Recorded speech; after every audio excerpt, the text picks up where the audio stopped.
suis le maître principal de Jérôme, donc je suis conseiller en recrutement au CIRFA de Brest, donc situé à rue Colbert, très proche du Bige. L'idée, c'était de présenter les différents métiers de la marine, parce qu'en fait, voilà, on est marin, militaire, mais après, on a chacun une spécialité. Si on compte les carrières d'officiers, on a environ 80 métiers à proposer dans la marine. Donc là, ça va du domaine technique, hein, tout ce qui est mécanique, électricité, voilà, en passant par les opérations navales, forcément, hein, bon, le cœur de métier, tout ce qui est navigation, manœuvre. Mais on a aussi une partie administrative de soutien, tout ce qui est ressources humaines, compta, logistique, restauration. Donc en fait, ce qui est important de savoir, c'est qu'il y a vraiment la place pour tout le monde. Que l'on ait fait de longues études ou pas. En fait, on recrute de niveau 3e jusqu'à Bac+5. Donc c'est intéressant de ce côté-là, c'est vraiment qu'il y a vraiment de la place pour tout le monde. Les conditions d'âge, c'est de 17 à 30 ans.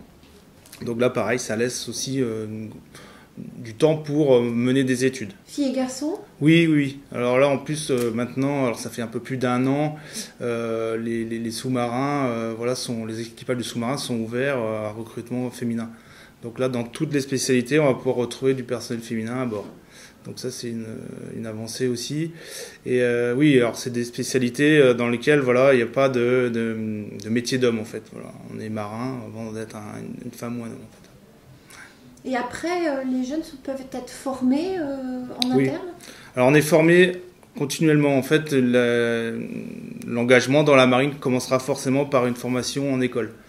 Ensuite, voilà, on est formé sur notre métier. Puis en unité. En unité, après, voilà, on est vraiment dans le bain, c'est le cas de le dire. Et là, il y a une formation par compagnonnage, en fait. Et l'idée, après, ça va être de gravir les échelons un par un, c'est-à-dire accéder à des cours de plus en plus pointus, techniques, toujours dans la même spécialité. Hein. Et pour avoir donc de plus en plus de responsabilités, d'être plus... d'atteindre un niveau technique encore plus élevé, quoi.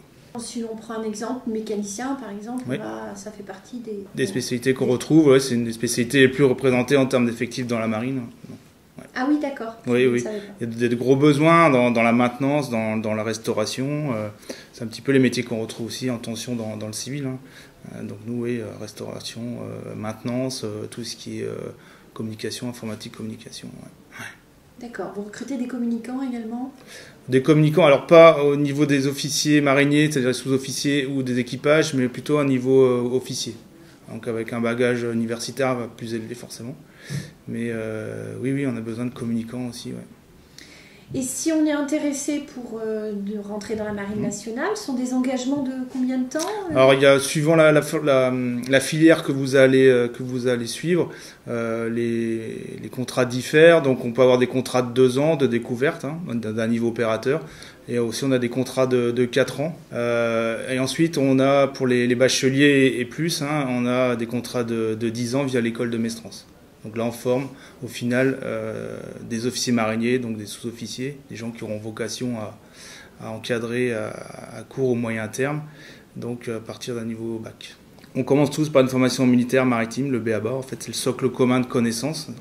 Et ensuite, on est formé à la spécialité pour laquelle on a été recruté. Donc l'idée, en venant nous voir, c'est d'essayer un peu de se renseigner en amont sur les différentes spécialités. Après, nous, on est là en tant que conseiller aussi pour justement orienter les jeunes. Et ensuite, une fois que cette spécialité-là a été validée par le candidat, là, on déroule tout le cursus de candidature. Hein, donc tout se fait sur dossier. C'est pas un concours, tout est sur dossier. C'est un dossier récupéré chez nous au CIRFA. Voilà, une fois que la spécialité est choisie, là, on a un premier entretien de motivation au CIRFA. Ensuite, on les envoie, alors les 3/4 du temps, on les envoie sur Rennes. Et là, ils ont des visites médicales, des tests psychotechniques, des tests de logique, de personnalité, des tests d'anglais, de sport et un entretien avec un psychologue. Après toutes ces évaluations, une fois que c'est terminé, tout ça, ça monte en commission. Et là, on dit oui ou non aux jeunes par rapport à l'admission au cours. Donc il y a quand même des prérequis sportifs à avoir un minimum ? Suivant la spécialité que l'on recherche, alors si vous êtes par exemple, si vous voulez être, je sais pas moi, marin-pompier ou moniteur de sport, fusilier marin, c'est sûr qu'il faut avoir un bon niveau de sportif au départ. Après, pour le reste des spécialités, avoir un niveau correct, ça passe. Il faut, voilà. Faut s'entraîner. Il faut s'entraîner physiquement, mais après, voilà, il n'y a rien d'infaisable en fait. Très bien. Et donc, si on est intéressé, on vient vous voir rue Colbert ? Voilà, rue Colbert, au CIRFA, vite rue Colbert. Et puis en amont aussi, on peut se renseigner via le site lamarinerecrute.fr.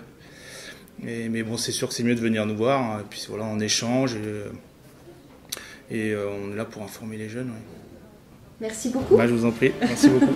Écoutez les autres interviews sur le podcast Métiers en uniforme, disponible sur Spotify ou sur le site internet du BIGE, bige-brest.org, ou encore sur le compte Instagram du BIGE, BIGE de Brest.